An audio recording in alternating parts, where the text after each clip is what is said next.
Okay, welcome everybody. Greetings, my friends, and welcome to another episode of the Maybe Pile podcast hosted by me, Kiryoku Writes, and my lovely friend, Mummified Tony. Tony, how are you today, man? I'm about as happy as a seagull with a french fry.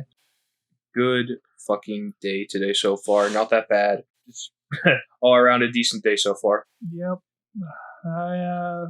I wish I could get out and go, but, you know, it's just the way it is, I guess. For now.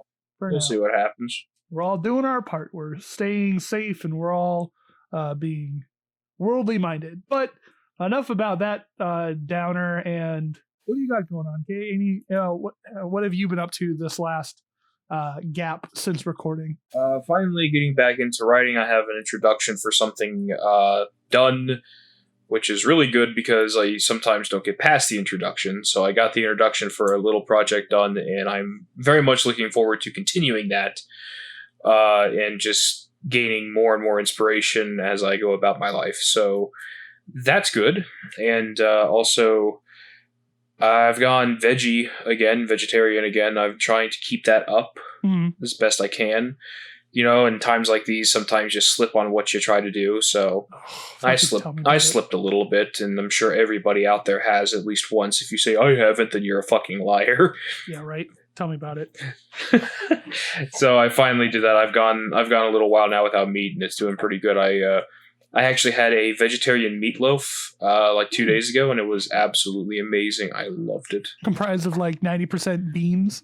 No, actually, or whatever Morningstar's beef crumbles are made out of.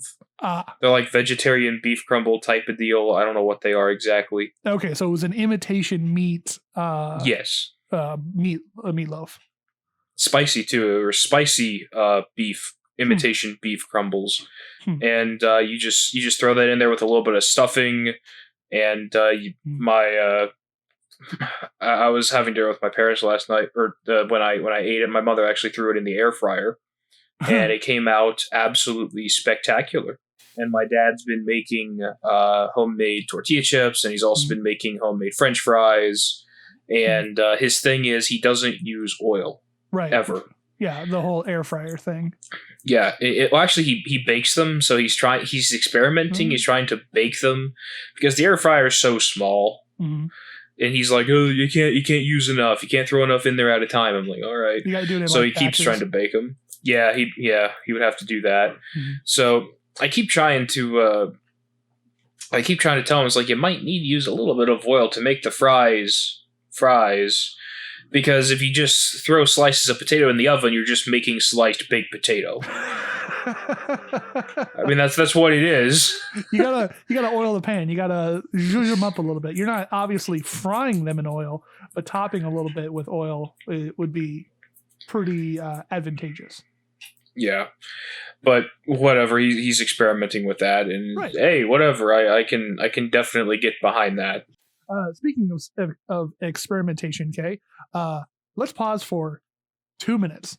Don't actually hit any of the buttons. I'll just be back in 2 seconds. Okay. Don't actually touch anything. You might fuck it all up and we'll have to start all over again.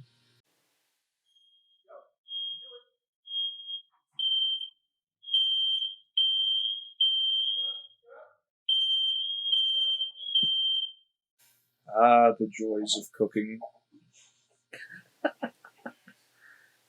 Oh, jeez. Everything is fine. Okay. There's something in my oven that is burning every time that I turn it on. Every time that I open my oven, the fire alarm goes off, and I'm just like, I don't know what it is. I literally can't see anything on the bottom of the oven, and it just happens whenever I open the door. That's weird. Yeah, tell me about it. It's like, I hate it because I'm just at the edge of not being able to use the oven anymore due to like the temperatures and whatnot out there. And I'm just like, okay, all right. I wish I want to get in all my oven use now before like the temperatures really start to heat up and I can't do anything. But so you mean like the temperatures outside or something? Or? Yeah, because you do not want to bake in your house when it's like it's over 90 degrees, and especially when it gets up into the hundreds. Okay. I didn't know that. It's actually snowing outside right now for me. Yeah, and that's so weird. Like, there's so many people out in the world that are like dealing with snow right now, and I'm like, it's April. It's April out, people. This is the absolute most weirdest, messed up time ever. I don't know, man. This is actually pretty common for my area. I live up in the mountains, and it's very snowy up here. So a lot of people are used to this type of thing, including myself. I mean, it's normal for us, Right. and yeah, it's really weird. Uh, Unfortunately, a little bit of bad news for my local area. Apparently, when I saw the destruction for myself, we had some major wind a few days back, maybe a week. I'm not sure exactly how long. Mm-hmm. I'd say a week, and it destroyed one of the little historical sites that we have in our area. I mean, it absolutely trashed it. It knocked over trees and shit, and it like crushed all of these historical buildings. Like there was like an old schoolhouse that was like 300 years old. It got smashed by a tree or something like that. Mm-hmm. So everybody's like, "What we're gonna do?" I mean, you can't really repair something that's that old. No, of course not. So, they survive off of donations too. Like there's people that work there. I'm assuming it's funded by. I think it's funded by like foundations, historical foundations that take donations and stuff. So you have people that go in there. They like crafters and stuff. Like we have like a blacksmith and a metal worker or stuff like that. They go in there. They make these little trinkets and they sell them. And I'm assuming the money that they make goes towards the foundation. Maybe I'm not sure how it works. I don't know exactly. Okay, cool. Well, if let that be a call out to anybody who listens that if to keep in mind of your local state attractions and whatnot and historical sites during untimely weather. I know that a lot of times people get caught up in the this person lost their house or this other bad thing happened, but keep in mind the local historical locations as well. Your museums, your art houses, your other things like that. Yes, definitely. And find out if there's any way during those troubling times, if there's any way that if you can or if you can manage it. Obviously, I don't want anybody to ruin themselves, but if you can give a couple of bucks to your local not-for-profit, establishment that might be hurt because of these things, definitely try to reach out during these times. Everyone's affected in some little way. Oh yeah, definitely. It kind of sucked though because I mean it does suck, not kind of, it sucks really bad. It definitely because it does in fact I think somebody actually lost their hair salon too, which that really sucked as well. That's unfortunate. Yeah, it sucked. People are thinking that like a small tornado rolled through, but that's very, very, very, very rare for my area because of all the mountains and stuff. But who knows? Stranger things have happened. It's snowing in where I am. where I think there are places in Arizona that it's currently snowing. Arizona gets snow every once in a while, but it's very rare. I'm sorry. Right. Northern upper plateau area gets snow all the time, but I think it was somewhere down south also receives snow or something. I don't know. Weather's crazy lately, right? It is. It really is. So yeah, it's absolutely insane. I'll probably be donating a few dollars to the foundations and stuff that run that place, and hopefully, I'm hoping that they have some form of insurance. I'm more than positive that they do. I sure as hell hope so. Mm-hmm. But who knows? Only the managers and the foundation chairs, whatever they are, only they know, and whatever. Right. So best of luck to them, and I'll give them probably a few dollars. I don't know how much, but I'll give them a few. And best of luck to everybody in that situation. But other than that, though, thankfully it's been pretty tame up here. Again, the snow is it's like a light dusting that we're having at the moment, so it's not all that bad. And it's all in all, it's like not terrible, so it's pretty good. And me personally, I'm doing just fine. Okay, well, I mean, like I said, it's crazy out there. So whenever someone says something weird happens, I'm like, oof, all right, man, let's keep an eye out for that. Yeah. What was I going to say? It's pretty weird. What were you going to say? What do you got? What was it? I had something. It was about. It's about destruction or something like that. I had a segue, but I can't remember what it was. Something along the lines of movies. So, I was waiting for that to come up. Let's talk about what I don't know might be part of this week's thumbnail. Who knows? So my sister recently came to town, and my sister is she lives in LA. She works at a hotel, and she has done a lot of active writing and whatnot for sketches and video and like just sketch ideas about scenes, and she's actively taking like classes on how to be a writer or do stuff or pitch things. Living that LA Hollywood life necessarily. Okay. And doing fairly well. She's, not just, bussing tables and being like, yes, I'm an aspiring actor in LA. Yeah, you and everybody else. But she's actually, getting someplace with it. She's actually putting in the effort. That's amazing. Yeah, it's great. She had a writing class at Groundlings. She's been able to do all this great work with the local well-known improv people. We've been able to make some connections at Sundance, blah, blah, blah, whatever. Anyway, so she came home this last weekend because, she didn't have to work at the hotel because business is slow. So she figured, why not spend Easter weekend here in Arizona? So she comes by, she visits, lovely time. But since she's such a huge avid reader and writer and whatnot, when it comes to movies and whatnot, she's always wanting to watch movies and gain more,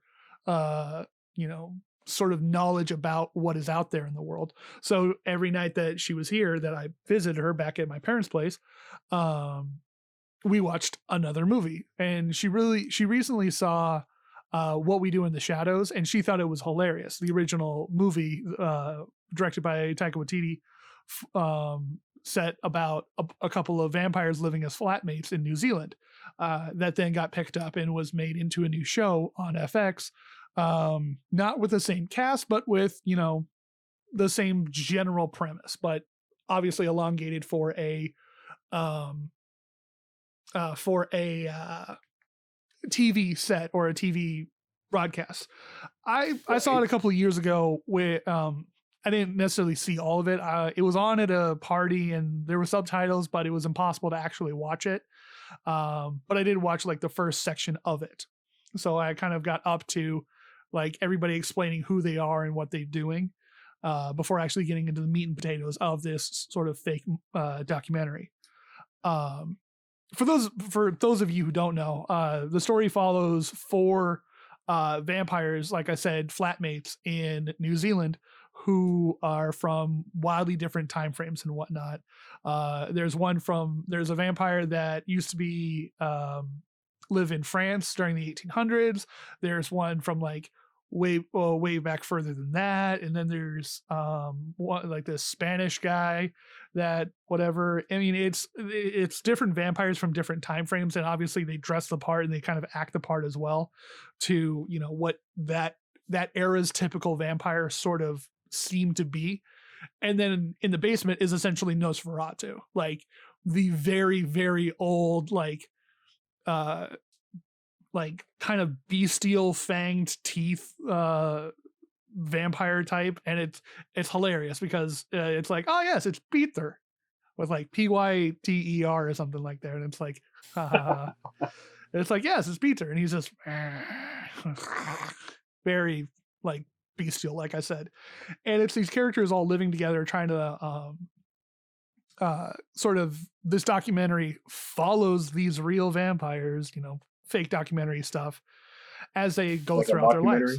Yeah, it's obviously a fake documentary about these real vampires that are the months or whatnot leading up to their what was it called, like the Dark Mask Crusade or whatever, or not Mask Crusade. What am I talking about? The Dark Masquerade. That's it, Masked Crusade. That's the 3rd time I've done that. Yeah, they're very similar. A crusade where everyone wears masks. Huzzah! No. So it's one of these things that it follows the story, and they're doing stupid things. It starts off with them having a flatmate meeting and be like, okay, I vacuumed the other day. We all take our parts, but somebody isn't washing all the blood off of the dishes. And it pans over to like a heaping mound of dishes all covered in blood by the sink, not done. And it's like, what? Because they're vampires. And it's like, that's kind of the shtick. And he's like, no, we're vampires. Why do we have to do dishes? We should. And it's like, no, if we're all going to live here together, we have to make sure that we're cleaning up. And anybody who's like had to live with other people obviously knows that it's like, hey, can you pick your shit up? Can like we all live in this place harmoniously? It's stuff like that. And I thought the movie was pretty funny. Like there's events and beats that happen inside of it. At one point they decide they're going to go out and they're going to try to score some victims or whatnot, out at the clubs or whatnot. And the Spanish guys, the Spanish one like walks by these two girls and he's like, these two young like little girls, and it cuts away to like I'm talking directly to the camera, kind of giving a narrating moment. And he's like, yeah, there's actually a lot of vampires in New Zealand area, and it kind of sucks that when you're turned into a vampire, you're actually stuck at that age. And then he's talking to these two little girls, and he's like, oh yeah, what are you guys up to tonight? Oh, you're gonna go kill some pedophiles? Okay, cool, we'll have fun. And then like 30 minutes or so, the camera like turns and looks down an alleyway, and these two little girls are just like feeding on this guy's neck, like sucking all the blood out of him. And I'm like, oh, what the heck? All right, pedophile gets what he deserves, I guess. I have a feeling that those kids, like the actors, probably like had a blast filming that, I'd imagine. Oh, for sure. Like the people behind it all are just they're playing just like, hey, yeah, I'm Nick. What's up? Hey. But I have a belief. I gotta feel like it's exactly like how they felt behind The Office, just being like, this is the dumbest thing ever, and I love it.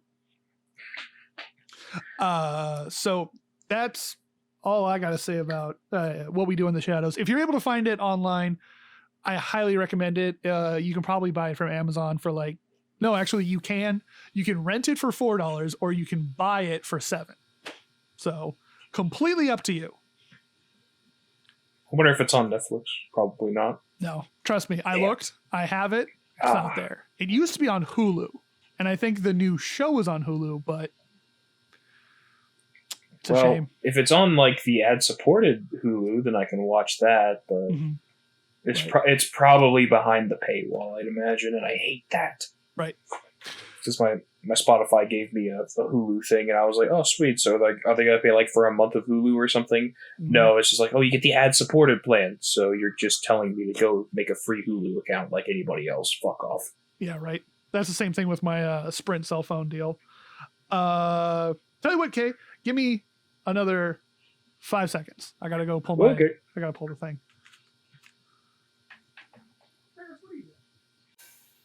I never thought that making pizza rolls would be such a time-consuming challenge.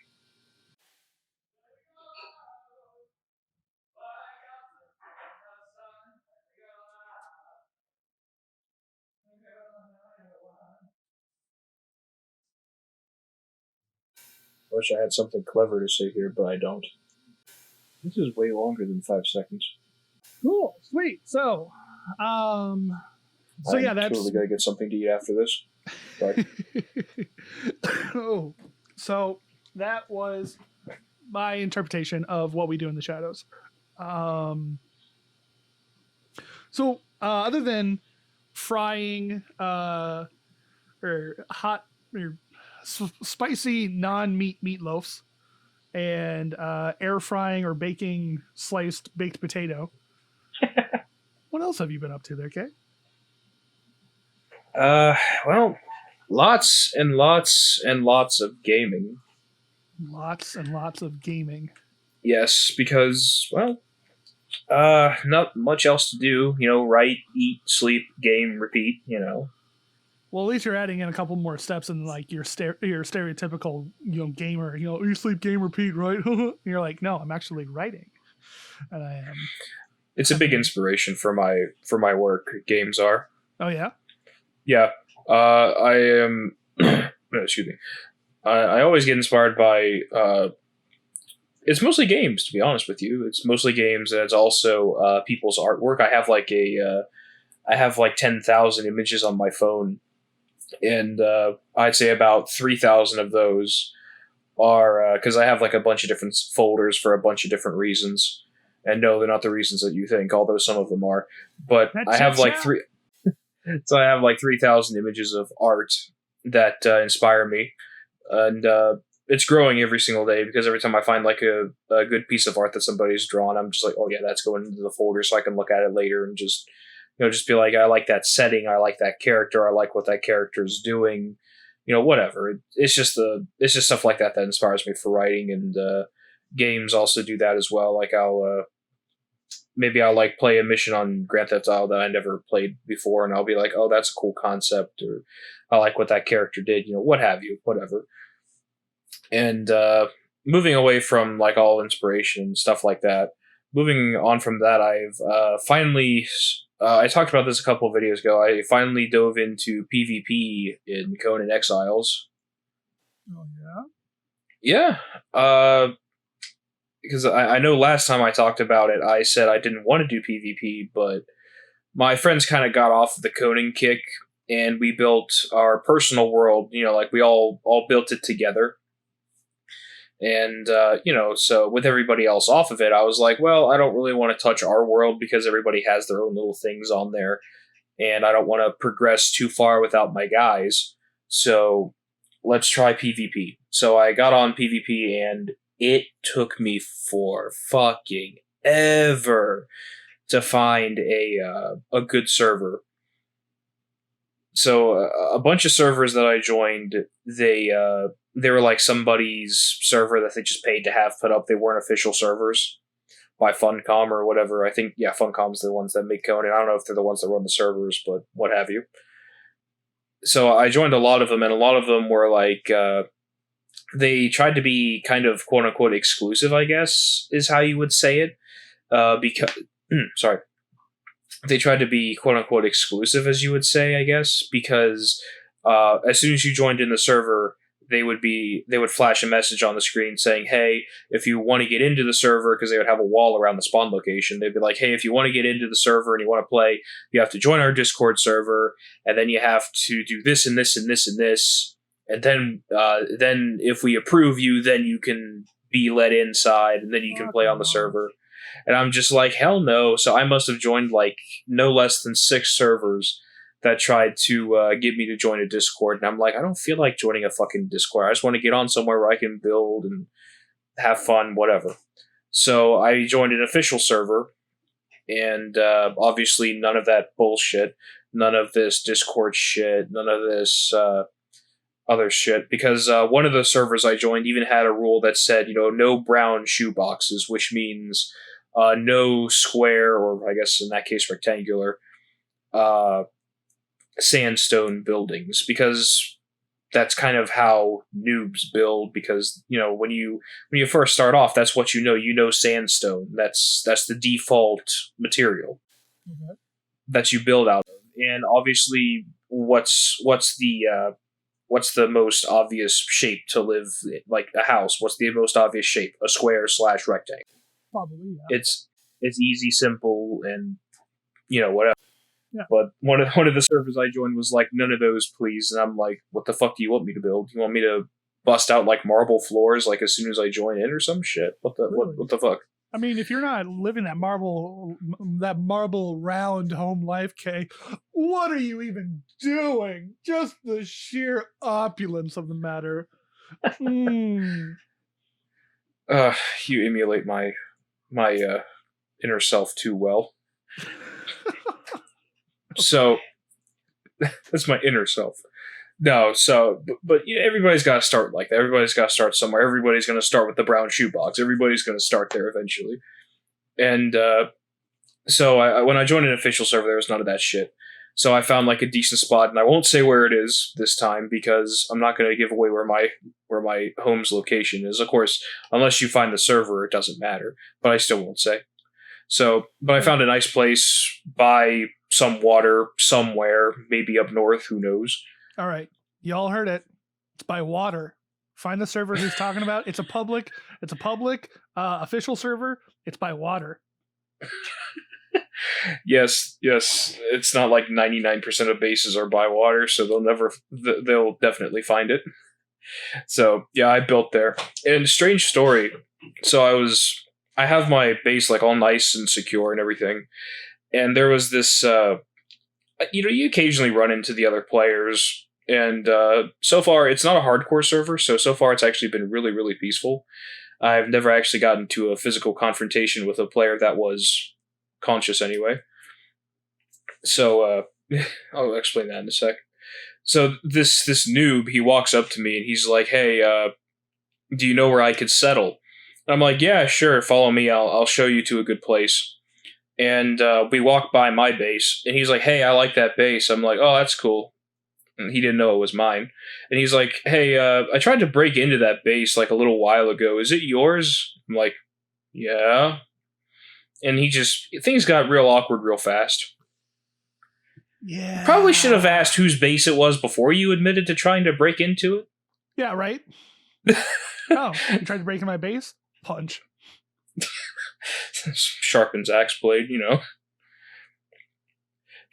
Go on.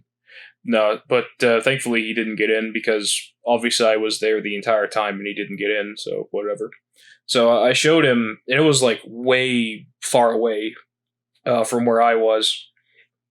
And so I get back on my mic because audio is weird on that server or on that game. Audio doesn't want to work for me for some reason. So I go into my settings and I enable my microphone manually. I'm like, "Okay, man, here you go. You can just build here. How's this place look to you?" And he's like, "Oh, it looks perfect." I'm like, "Okay, I'll see you later." So I go back to my base, do a few things. I come back outside, and he's just standing there staring at my base, and I'm just like, "What are you doing, man?" And it turns out he's AFK, but he walked all the way back from where I left him just to stand there outside of my base and stare at it and then go AFK. Clearly, he would walk 500 miles just to be the player who went 500 more. Hopefully he goes 500 more away, and yes, I get the reference. Thank you.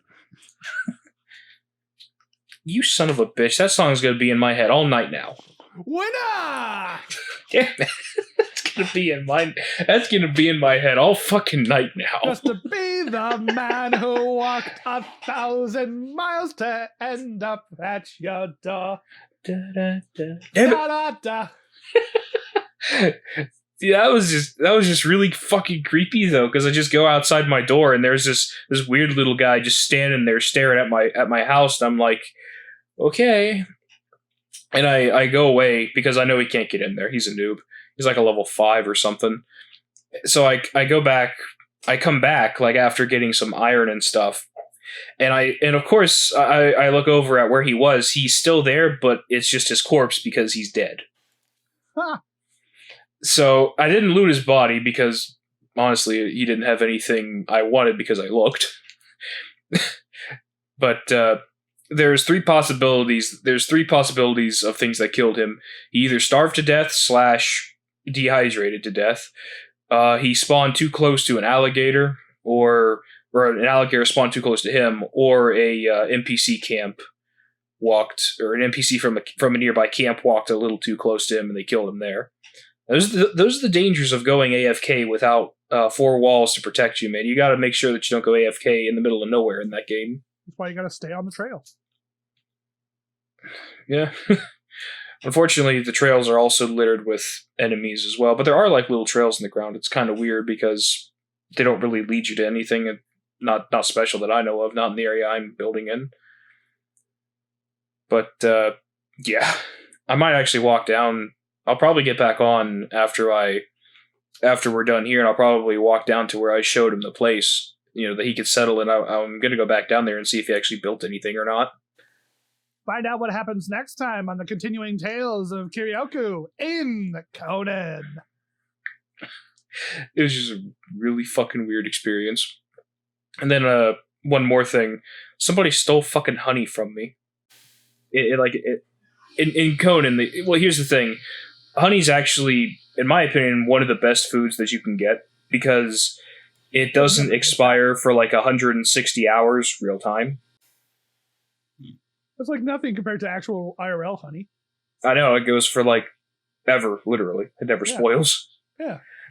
But like Conan honey doesn't spoil for like 164, 162 hours, something like that.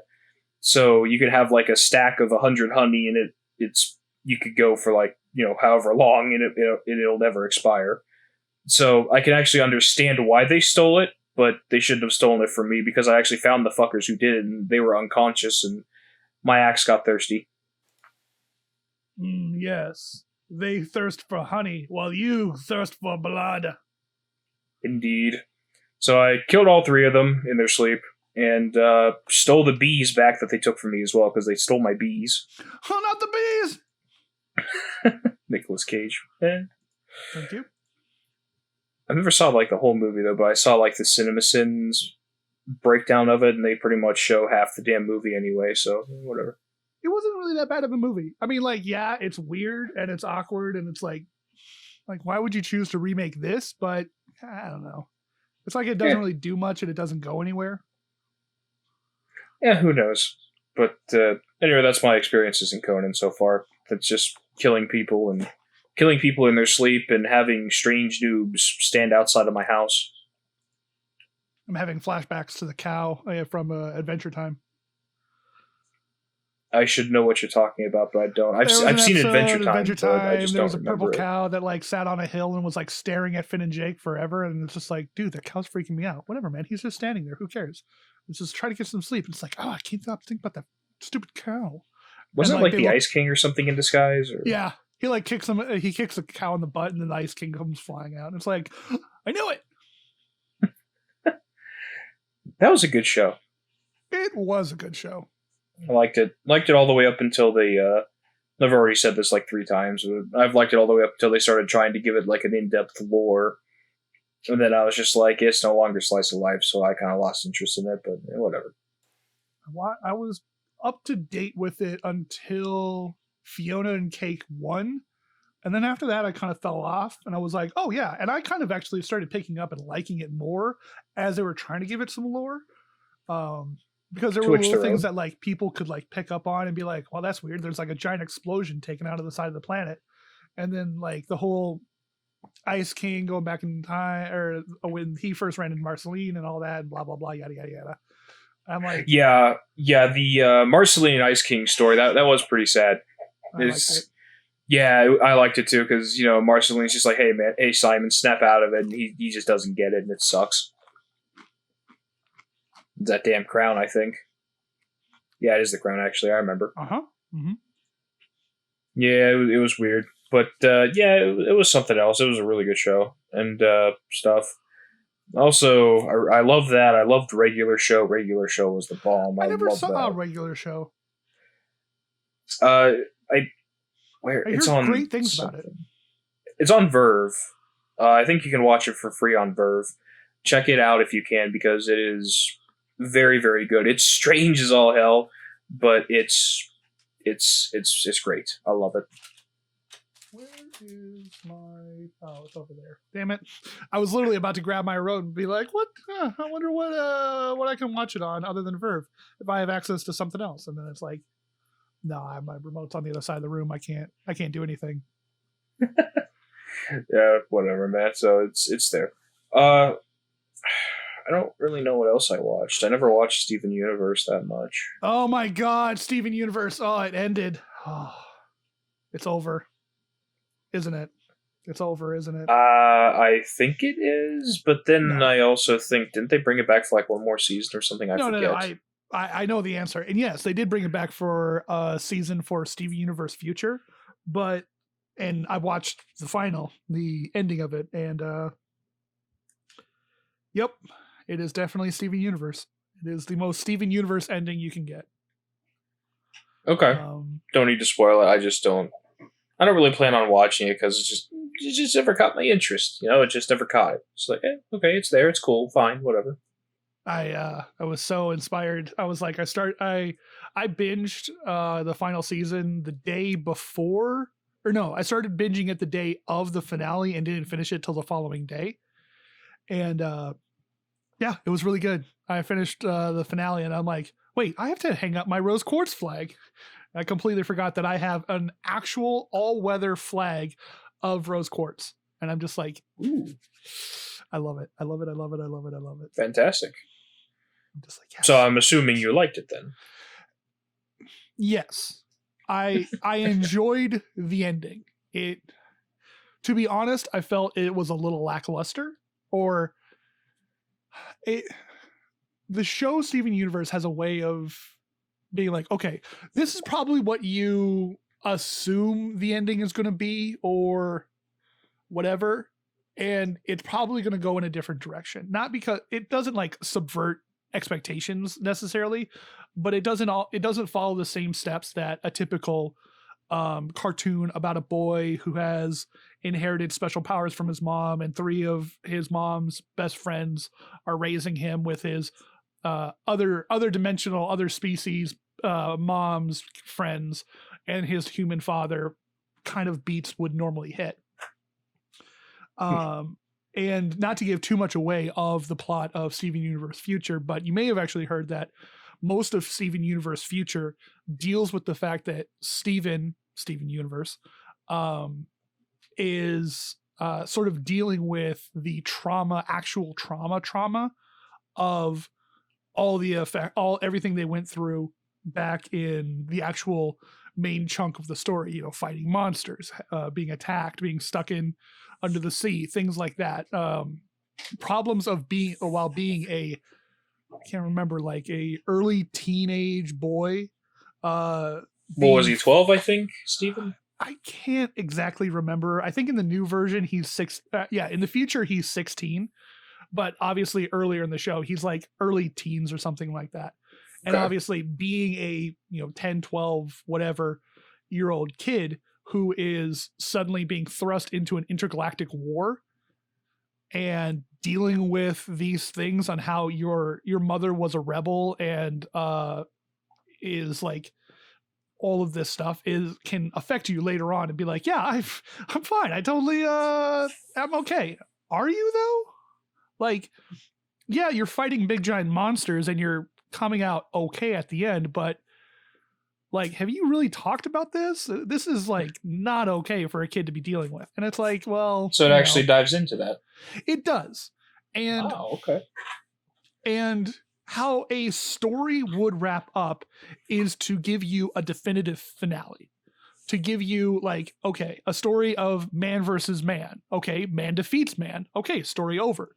Man versus self. Okay, man overcomes thing that is plaguing him or is holding him back. Man versus nature. Man triumphs over nature, in those classic senses.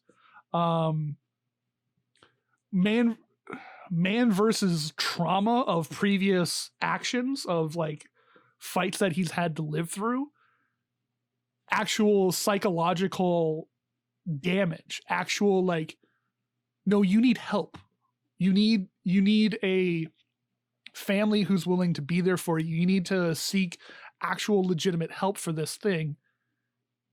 Can't be wrapped up in a one easy finale. Like, I'll give you a little insight into how people's perception of it. There was a lot of critique over the finale about how it feels lackluster and watered down. But the problems that he's facing in this, you can't just have a big battle at the end and fix, and it's unfortunate that the ending starts pushing towards this big giant battle, but the big giant battle isn't how we're going to resolve this. So it's all like sort of behind the scenes. It's like, yes, now we're starting to take the proper course and measures to make sure that this is fixed.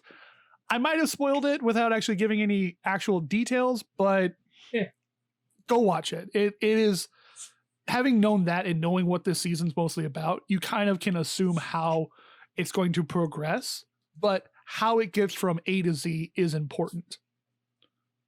Yeah, it's the journey. I'm sure. You can't just watch the beginning episode and the last episode. It's not going to make any sense.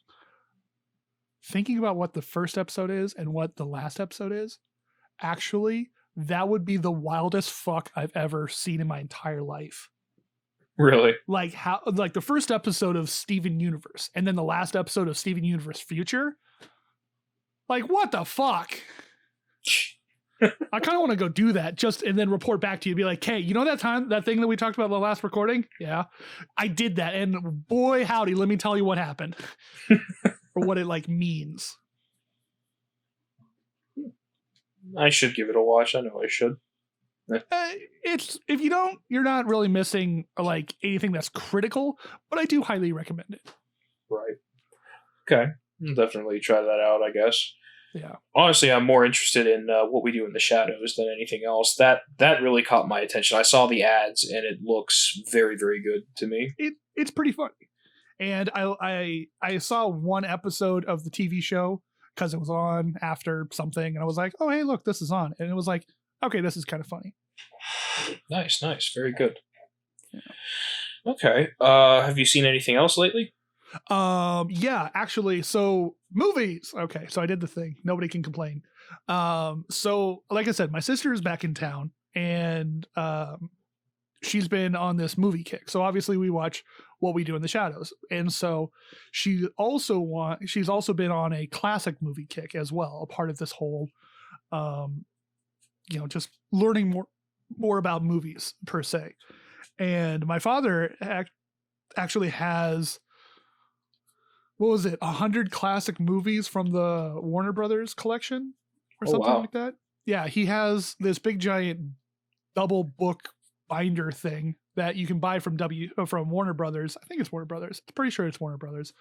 About like their top 100 movies. On it is like movies like Casablanca and The Goodfellas. Like, I think one of the Matrixes is on there. Like, it's a whole whack ton of movies that are essentially, yeah, these are all classic movies. You look at any one of these things on this list, and you're like, yeah, no, I don't have an argument with that. That is a classic movie. I think 7 is on there. Brad Pitt, Morgan Freeman. But look it up. It's a whole whack ton of movies, and it's an extensive list going all the way back from like their beginning days, a lot of black and white films, and a lot of more modern stuff. I don't think there's any GoldenEyes or any GoldenEyes. Yes, any GoldenEyes. The multiple GoldenEyes that have been made over the years. No, any James Bond movies on there. I don't think there are any James Bond. I think one of the Godfathers is on there. Probably the first one. Things like that. But like I said, what I first started off with was one of the movies is Casablanca. Humphrey Bogart plays a cynical, kind of only looking out for himself, owner of a cabaret, or not a cabaret, nightclub, or just a club, I guess. A club in the city of Casablanca, a sort of northern Africa on the south coast of the Mediterranean, just on the other side of Spain, if you can sort of think about it.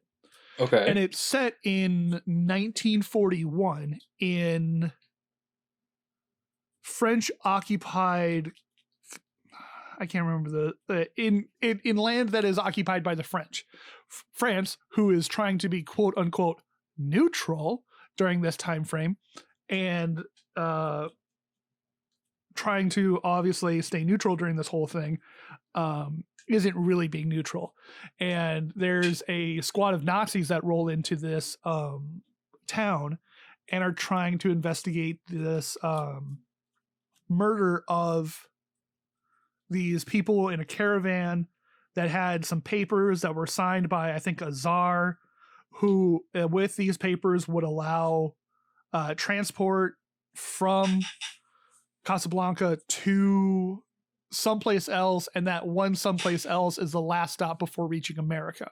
And the whole point of this town being important is the fact that all these people are fleeing occupied Nazi territories in Europe, coming down around the Mediterranean, taking a boat, I think, from Greece to Egypt, and then making the trek across northern Africa to Casablanca before they go They take a plane trip to Lebanon, I want to say. I could be wrong. Don't quote me on it. And then, like I said, the last stop leading into America. Okay. That's the whole premise of why this story is important, and to sort of give you the idea of what is going on in the world at this time. It's sort of based in reality. The movie came out in, I want to say, 1942, and is based in 1941. So it's like, yikes. All right. Okay. So it's like fresh off the heels of whatever. Right. Now you've seen the. I'm assuming you've seen the film, right? Obviously. I, before this moment, had never seen Casablanca, but Okay. so many people know and are able to quote Casablanca left and right that their lines are part of pop culture. You know, the "Here's looking at you, kid. This is the start of a beautiful friendship. Of all the bars in all the world, why did she have to walk into mine?" You know, things like that. I wanted to ask you: is it worthy of, it's of all the quotes and stuff, like people constantly quote it, like you said? Mm-hmm. Is the movie itself good? I mean, I know it's from the 40s and stuff, but is it, worth all of the everybody like hails the film as like being one of the best films ever, I guess. But is it? I liked the movie a lot. I get a lot of enjoyment from older movies. There's a lot of people out in the world that can't really, they don't jive with the idea of classic movies, or some movies are so old that they can't translate to a modern audience. Right. But Humphrey Bogart does such a great job in this film that it's like the lines exist and escaped from the movie because in the moments that they exist are so real and true. Like the premise is the fact that that kind of sets this whole thing off, is these papers are important, and the guy that Humphrey Bogart is holding on to gets killed fairly early before Act 1. Trust me, I don't give anything away past Act 1. And so this girl that he knew, that he fell in love with back when he used to live in Paris before the Nazis rolled in, all of a sudden shows up in his club, and he is now absolutely thrown for like a loop. There are clear rules that they set up that he follows and how he conducts his business that he goes through every single day. She shows up, his world is just completely ruined. The thing that they say is he never drinks with customers. And it's like he's always back in the corners. He barely ever does anything. The minute she shows up and the guy she's with sits down, he goes, "Come, have a drink with us." Someone's like, "No, he never. I will have that drink." What? Like, there's that whole thing. Well, they do a whole flashback scene, and they were going to leave France when the Nazis came through, but he was left at the train station before running away, and now he's thinking that she ditched him, leaving him for a sucker, and very much like, well, if you just fucking talk to her, maybe you would actually be able to get the correct answer. You know, put your feelings aside, you stubborn ass, and just talk to her for 5 seconds, and you'll get the reason why she didn't show up at the train. And it's a great story and whatnot. And while they were together, they would dine and toast and sing. And one of his cheers is, "Here's looking at you. Cheers to looking at you," because looking at you is the greatest thing I could possibly do. You know, you're toasting to the fact that she is such a beautiful woman. And so later on, as sort of spoilers, as he is saying his final goodbye to her, sort of spoilers, but it's a really old movie, so it's almost impossible for me to spoil it. He finally says, after meeting her again, well, actually, I think he says it earlier on, but before finally saying goodbye to her, he says, "Here's looking at you, kid." And it's like, it's like the quotes. It's not just, "Hey, I saw this movie, I'm able to quote it," like, "The cake is a lie," right, guys? No, it's a level that actually has weight behind these words. So the fact that they present it in such a way is like, it's good. It's not just, "Oh, the cake is a lie." Oh, there's no stains behind that. That's just something someone said at one thing because whatever. It's like, yeah, you can dive into the fact that it's the mouse man trying to tell you that the game that you're playing with GLaDOS is a lie, and really she's out to kill you, and there could be weight behind that. But that's nothing, and it's been boiled down to nothing. When in comparison to classic lines like "Here's looking at you," or "Of all the bars in all the world," or "Of all the clubs in all the world, why'd she have to walk into mine?" Was because it's a scene where normally he closes down the shop, everything's fine, everything's cool, it's great. But after having to suffer her company and having to suffer seeing her with another man, he just starts drinking all night. And he is at the bar, just barely able to hold on to a cup. She walks back into the bar, and eventually he throws her back away. And it's like, no, you're with some other guy. I don't want anything to do with you. Get out of here. And obviously that's not the last he sees of her, but then he says that of all the bars of all the world, why did she have to come to mine? I'm not saying that writing was better or acting was better or whatever the case may have been, but there is never, I'm not going to say there's never going to be another Casablanca either. That's dumb, and that's hyperbolic as fuck. It's well crafted. It's obviously going to be difficult to replicate, but everything together fits so well. I mean, yeah, you could probably have any other actor of that time playing that role. Obviously, out of our mindset of the movie, it's very clear which characters need to be played by which actors. But I feel that if you had pretty much anybody else, any other like straight man in, not like straight as in like sexual preference, but like the straight man versus the fool, any other straight man actor of that era probably could have played that same role and delivered it just as good. But because it was so well made, and because everything on it has so much weight to it, and I don't know, it's just a good story. It's timeless and it holds true. And right. There are some pitfalls.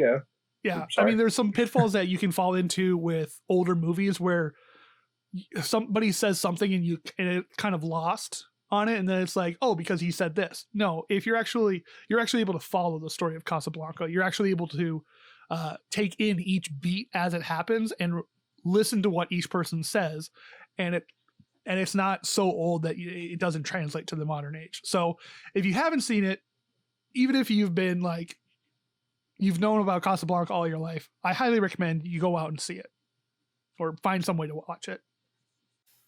Yeah, I see what you're saying. Definitely see what you're saying. That's really cool, though, that it is actually that good of a film, because, I've heard people say, like, oh, it's great, it's amazing, perfect film, whatever. I've heard people say that for years, and I just wasn't sure if it was actually that good, but I'm glad to have somebody that has personally seen it, that I actually know, because it's just kind of like, whatever. But I'm glad to have, like, somebody's in-depth opinion, there we go, other than just somebody saying, it's great, that's it. Yeah, I feel like a lot of people will hype it up to be an amazing film, like the best film ever, and it's amazing.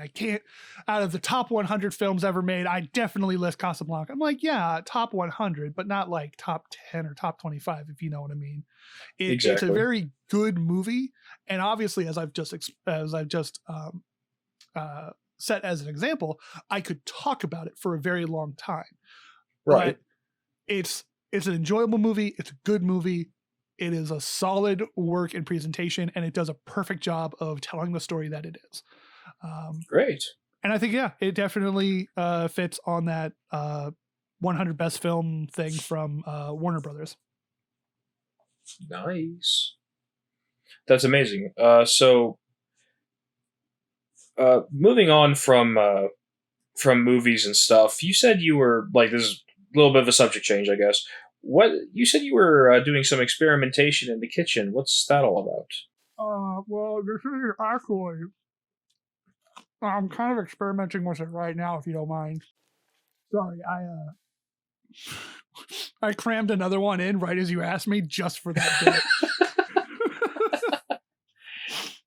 Well, I mean, well placed. Well placed. Well placed. Good timing. I don't know if I mentioned last week on the previous recording or not, but I recently, due to the whole like shortage of food and whatnot in some locations, I haven't been able to access pasta very often or at all lately. It's all been very dry or very bare and sparse and hard to come by. My local Kroger's are completely and totally tapped. My Safeway is empty. I can go to Albertsons and there's nothing there either. My last holdout was was one time I went to another chain that's around in Arizona called Winco Foods. They're a employee owned sort of discount food place, and it's like Sam's Club without the membership. Okay. It's nice. It's not, trashy. It's not dirty, but they're open 24 hours and they have, relatively decent stuff, the same kind of stuff you would probably find at another place like your Kroger's and your Vons and your whatever the case may be. They got good food. Well, it's been a little bit of a problem because obviously I went there and tried to pick up some pasta, but obviously they're tapped out as well. So I'm like, all right, fine, whatever. I'll try to figure out some way to, experiment. I was craving pasta, but obviously if I can't have pasta, I won't, obviously die. I'll go find something else. I'll go buy some chicken or whatever the case is, something that'll get me through. But luckily, recently I went back to Winco and they've decided that they're going to, instead of doing the bulk, buy in bulk, you pull the little handle and you get a bag and you can like fill up with all like the candies or granolas or whatever, like the coffee machines, you know what I mean, at the grocery stores. Yeah, I get you. Yeah, like, you can pull the handle and like the coffee beans come out and you fill up a bag. Well, they also have that for a lot of other bulk items. Rolled oats. They've got chia seeds and flax seeds and rices and pastas and tortellini and chocolates and candies and Reese's and M&Ms and all these things. And then like the containers underneath it where you're able to scoop your own food. And it's like, okay, well, that's kind of cool. I like this. And the first time I went there, I was like, holy crap, their bag your own section is huge. It's like 8 rows deep. Damn. Yeah, it was like everything. And then they even had a bag your own section for spices. And they had their bag your own section for like dog food treats and whatnot. I was like, damn. An entire back section where they had barrels where you could bag your own, like I said, Reese's and M&Ms and covered pretzels and gay bacon strips and, all that sort of stuff. Yeah. Right. And like a whole drum of those giant, like 2-inch wide jawbreakers. And I'm like, okay. Oh, sick. This place is awesome. Well, in light of everything that is happening in the world right now, they've decided to forego bag your own. So instead, they bagged it for you in 11-pound bags of pasta. Really? So 11-pound bags? I'm like, they can I want some. Do I want 11 pounds? That's a big bag. I'm like, if you want like a dumbbell's worth of rigatoni, whatever. Do I have to call someone to like cut this in half? Like, am I the guy that's asking for half a head of lettuce now? Am I that person? And then I'm like, luckily, thank God, I was there with 2 of my roommates, and we were walking around getting food, and I'm like, guys, do I just take this?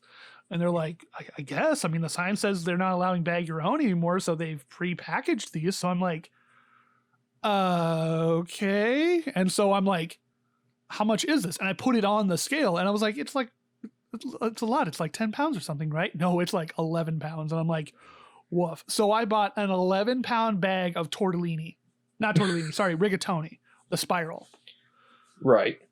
And so I'm going from a world where I couldn't find pasta to save my life to, you want pasta? I got fucking pasta. Oh my gosh. I've been eating pasta for the last week straight, and I am loving it. Pasta's so damn good. Oh my gosh. Oh my god! So I have a recipe that I also have that is always my go-to thing every time.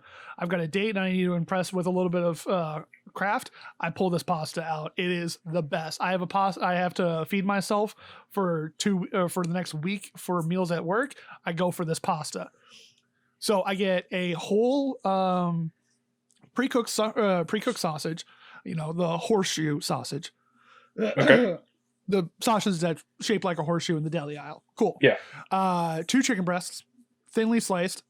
A pound of Parmesan wedge cheese. Buy it in a wedge. It's cheaper. A pound of rigatoni. Rigatoni? Yeah, the spiral. You could do penne, the round trapezoid angle cut looking things, or you could do linguine, but nah, not with this sauce.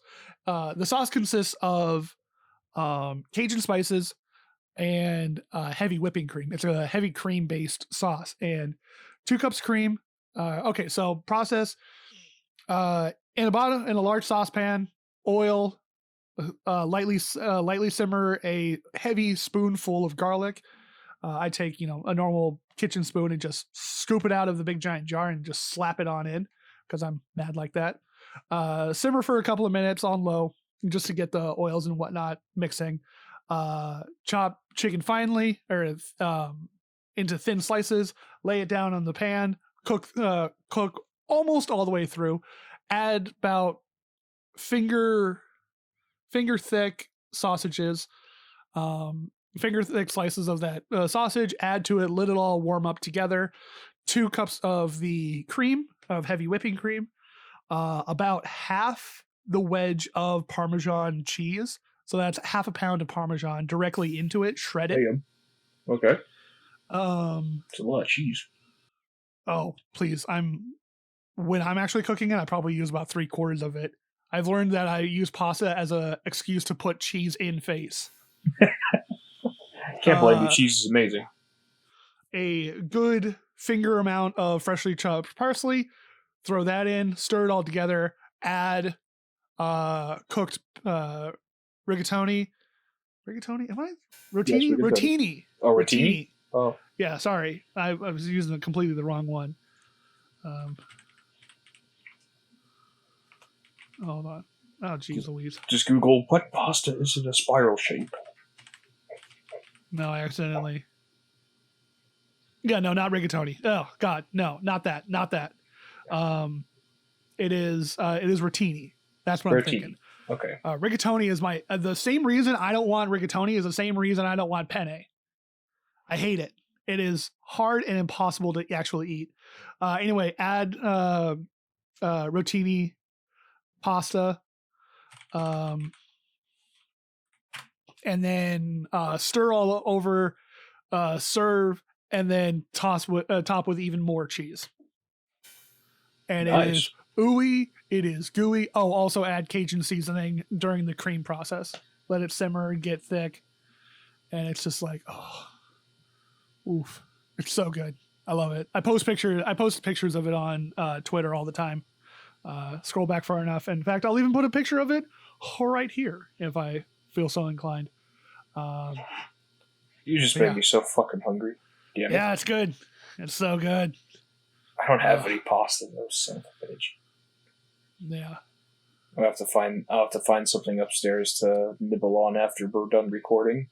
And it's great because like rotini is so good because it's got it's the spiral one, so it's like it holds so much sauce between the blades, the spirals, between the spirals, that it just holds on and sucks up all that sauce. It's got so much surface area. Oh, it's so good. That's amazing though. Yeah, I don't really have like a favorite type of pasta, but I will say rotini. What is that the name? Rotini. Whatever it's called, I love it. Oh. That type of pasta, what'd you say it was? Rotini or something? Or? Yeah. Okay. I wasn't sure if I was like saying it right or what. I don't know. I'm not a pasta connoisseur. But I am. No, I'm kidding. I don't have a connoisseur of anything. God, it's so good, so good. I can tell you about how I watched the first episode of Pose. I saw. What else have I watched? I watched first episode of K-On! And that's about it. I mean, I haven't really gotten much into anything. I did finish Mandalorian.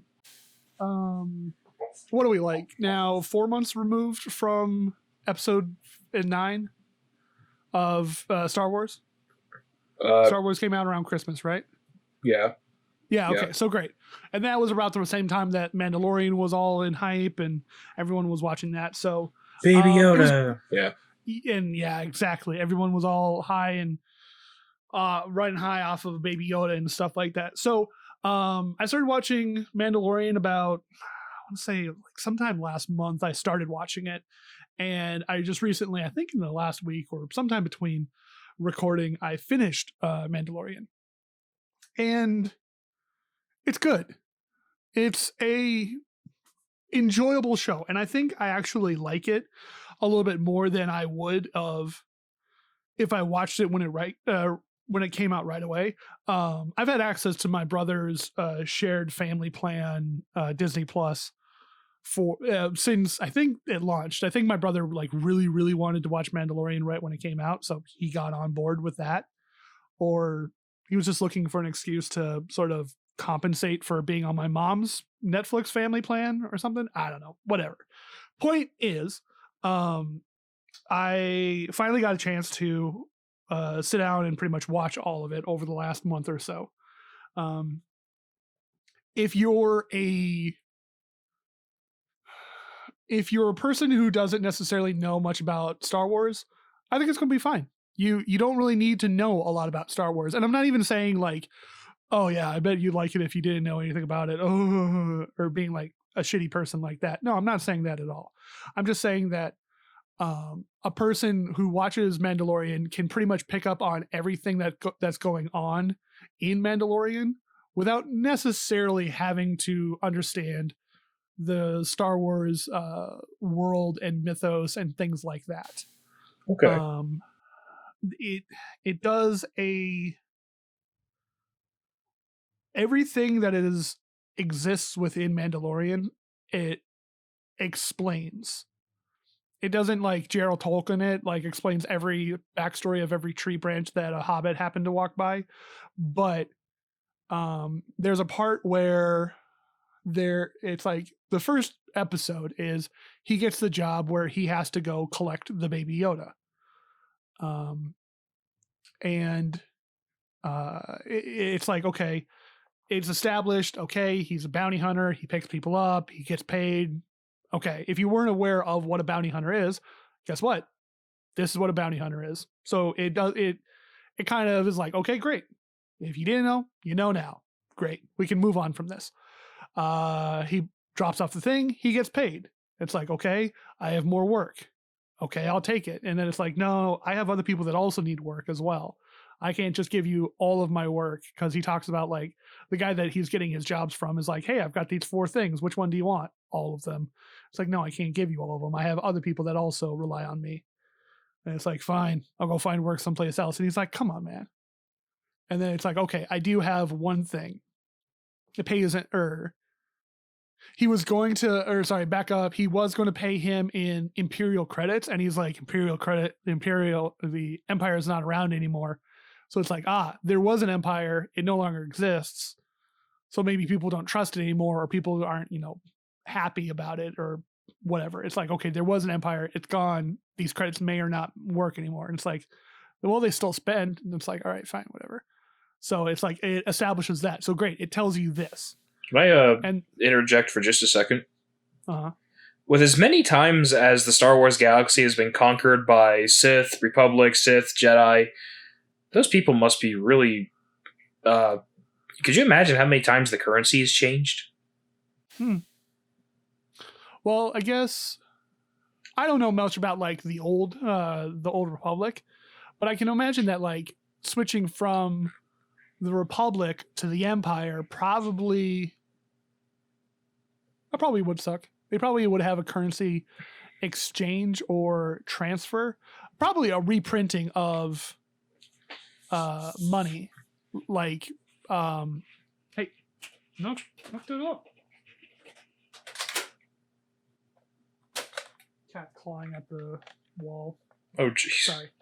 Anyway, yeah, like reprinting the 20. You know what I mean? It'd probably be something along those lines. And instead of the Senate and all of its splendor, it's probably the Emperor and all of his power. You know, things like that. Yeah, I just thought that'd be really weird because like you have the old Republic era, and then you have like the regular Republic. You have like old Republic, new Republic, Sith empires that have risen and fallen. Then you have like Palpatine's Galactic Empire. Then you had the New Republic after that, and then the First Order. I don't know how far they got. I don't know if they got the to First distribute Order the wasn't currency. a body of government. No, they were just more or less, or just glorified pirates, but whatever. Almost. Anyway, yeah, I just thought about that. I was like, damn, I wonder how the currency system is probably just a joke in Star Wars. But anyway, yeah, sorry, continue. No, actually, it's a very interesting point, and actually, investigating that would probably yield fruitful results of investigation and documentation as to the fictional world of currency and economics within the Star Wars universe. So good on you, Kay. Thank you. Anyway, blah blah blah, yada yada. I have a special job. No, there's no like bounty for it, but they'll hire you face to face. You got to go talk to this guy. Goes talks to the guy. He's like, I need you to acquire an asset for me. And it's like, all right, fine. Where is it? It's over on this planet, and you got to go to this place. And it's like, okay, great. How much? And then he's like, a whole ass load of currency. And it's like, oh wow, okay. Because the first time it pays out, he gets paid out toward on the first job he does. It's like, oh okay, he gets like one of these like pucks or whatever, this like bar of Imperial credits. It's like, oh okay, this guy that he sees later unloads like an entire igloo cooler of like these things, and I'm like, oh fuck, that's actually a great deal more. All right, so it's like, okay, great, whatever. And blah blah blah, yada yada. He goes to this planet. He eventually has to track down. It's like, yeah, there's a bunch of bandits out there, and they control this place. And it's like, all right, whatever. So he's got to like develop a local connection, and then he rides out to go face them. Blah blah blah. Eventually, he gets the Yoda, or the baby Yoda. Okay. And sort of that's the first episode. Ends there, and then eventually he eventually has to make his way back and deliver the baby Yoda to these people, and then he has a breach of his conscience gets to him, and he takes the Yoda back, and then he's got to go hide and run from the people. It's a whole essentially the entire first season is him trying to get away from the people who are after him for breaking the bounty hunters guild code of being like, you don't ask questions, bud. You don't ask questions. You don't turn your back on the people who hire you. You drop off the asset and you walk away. Right. While also dealing with his own code of the Mandalorian and how like there are other Mandalorians on this planet at this station or whatever. And there's not like a whole lot of like politicalness to it, but there obviously is others, and there's unrest and unease and something blah blah blah. We hide in the shadows, and why do we have to squalor in the muck when blah blah blah? And I don't know. They don't really go into that. Okay. But they all look super cool. Nice. Might be a opportunity for me to cosplay eventually when Phoenix Comic-Con announces an official date now. Cool. I don't know when, but eventually. Not like the Mandalorian, but the like a Mandalorian. Yeah. Well, I mean, there is no shortage of unique Mandalorian styles. Oh yeah, for sure. Like I kind of want to like research and look into what it means to have Mandalorian armor and what each part means, as well as see, not necessarily dress up as a particular Mandalorian, but be able to craft This is my Mandalorian OCK. Are you gonna review yourself? No, I don't do that anymore. That's an old me, man. This is a joke. So, actually, it'd be kind of funny though, because you could probably make like the most unique Mandalorian armor ever, and somebody would point out, be like, "That's the guy from XX comic, XX fanfiction, whatever." Could you imagine that? Oh shit! I probably would run into that. Because if there's one thing that Star Wars is known for, is nerds that have like encyclopedic knowledge of like everything that has ever been written. And I'm just like, oh, they would. Someone would. Someone would be like, "You're from that one comic from the 80s." It's like, and my response would be, "Who?" And then they're like, "Fake fan! Fake fan!" Yeah, you're probably exactly right. Hey, we got a phony over here. A big fat phony. You're a phony. God. If I don't do proper research, I'll get gate kept so fucking hard. You can always go as a stormtrooper. They're unmistakable. No, if I was a stormtrooper, I would go as a the Emperor's Guard. Oh, I would love to do that. The red guys that come out of his ship, I think in the second movie? Yeah, the Emperor's Royal Guard. I'm a Star Wars nerd myself, so I actually know about all the lore behind the Imperial Guard and stuff. So yes, nice. I actually know. I know quite a bit about the Emperor's Royal Guard and like the different ranks and the different. I kneel to a authority branches. Higher than my own. Yeah, I don't see very many Royal Guard cosplays. They're mostly stormtroopers or Mandalorians. Oh yeah, there's probably going to be a fuckload of Mandalorians at the next con. Well, try an Emperor's Royal Guard. Do that. Yeah. I mean, it's got to be pretty easy. It's just red. Yeah. Yeah, red. And I go off to Joann's and I just buy a curtain. It's like, oh yeah, are you have tall windows? No, cosplay. I wonder if we've reached the point in pop culture now where buying random stuff for cosplay is commonplace, or if people would still look at you weird. No, people would think it's weird if you bought it at like Walmart or whatever. You're at Joann's, they've seen it all. It's like, oh yeah, hey, this is a lot of weird and interesting fabric. What kind of outfit are you making there, bud? Oh, just a thing. Let me ask again. What character are you cosplaying there, bud? Oh, it's Seahawk from She-Ra. Oh, okay. Yeah, they trust me. The amount of silly conversations I've had at Joann's, it's like, yeah, they know. Nice, they know nice. For sure. Good. I'm glad that there's people that I'm glad that there's places that it's like commonplace to do that sort of thing. That's great. Right.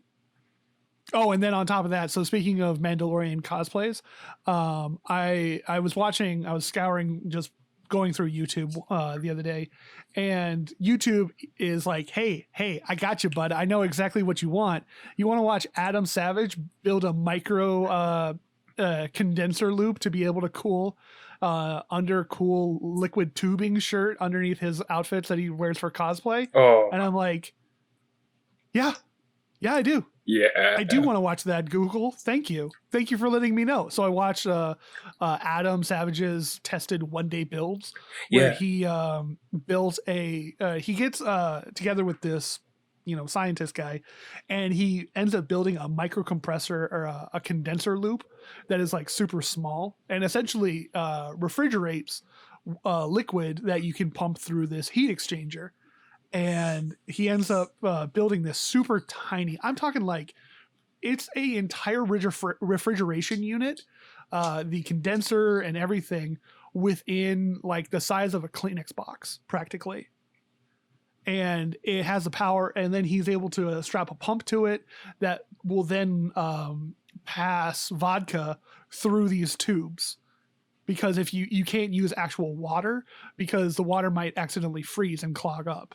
So you have to use something with a lot higher or a lot lower freezing point. So he just uses cheap vodka to run through these pipes. And I was like, yes, let's get it. Sort of reminds me of when Life of Boris built his vodka-cooled PC. Ooh, yeah. Those things are great. Yeah, dude, I love Adam Savage. His work is great. I loved Mythbusters as a kid. I love his YouTube channel now, and he's a great guy. It's hard to believe he's 52. He doesn't look like it. He honestly doesn't. He's doing great for his age. Just everything about his energy and his drive to make is such an inspiration for I don't know, a crafty individual such as myself. Like the speeches and talks that he's had at these maker fairs, and the stories, and not only his successes but also the pitfalls and the failures that he's had to endure, definitely inspires and pushes me forward.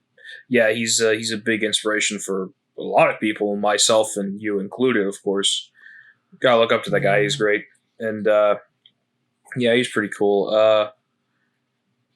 Trying to think of something else. Unfortunately, I don't really know anything about Adam Savage. I've met people before, but I've never met somebody like him, sadly. I'd love to one day. The closest thing I've ever done, or the closest thing person I've ever met that is anywhere near Adam Savage would be Bill Hansen? Sig Hansen from Deadliest Catch, the captain of the Northwestern. Oh, that's cool. I was able to meet him and shake his hand one time at a hotel in California. I was like, excuse me, Mr. Hansen. He's like, hey, what's going on, bud? And I'm like, I absolutely love the show. I'd love to shake your hand. Oh yeah, no problem there, boss. Thank you. I appreciate you enjoying the show. And I was like, thank you so much. Happy fishing. And he's like, oh, thanks, boss. He was there for like the Emmys last year. Oh, that's cool. And because Deadliest Catch was nominated for 2 Emmys, I can't remember what, but one of them's like television series, nonfiction television series or something like that. I think they won. I don't know. I hope they did. That's a good show. It's still going, is it not? I wasn't sure. I think they're on to like some sort of spin-off right now. Okay. Oh, I have no clue. I stopped watching a long ass time ago, so I have no idea. Same. Cool shit though. Cool shit. Cool stuff indeed. You know what else has been super cool, Kay? What? This episode. Yes, I think that we have reached our end for now. And that's great because that means that not only do I get to go get food, but that also means that we get to have a little break and then come back with even more episodes. So hopefully we can get somebody to be a guest next time. That would be really, really nice. Oh, shucks. So you don't want me to ramble on about the random things I'm watching on Netflix? I can listen to you ramble for a while. Yes. Always. I just like hearing somebody else ramble. It keeps everybody fresh. Exactly. So, tell the people what you got to tell them there, okay? Yep. Thank you, everybody, for watching. And watching, listening. I know there's really not much to watch, just a few images that flash up on screen every now and then, but I appreciate, we both appreciate everybody who listens, everybody who comments, likes, subscribes, you name it, we appreciate it. And if you have any questions for us, go ahead and use hashtag AskTheMaybePile on Twitter. You can follow me on Twitter at Kiryoku Writes, Tony at Mummified Tony, and I think you can... Oh, I was about to say I think I'm done, but no, you can also follow the show itself at MaybePilePod. Did I get that right? You got it right, my friend. Yes. Now, if I could just stop asking if I got it right, it would look like I actually knew what I'm talking about. All right. All right. So I think we're good. I think I'll talk to everybody later. Thank you very much. Have a good one, and goodbye.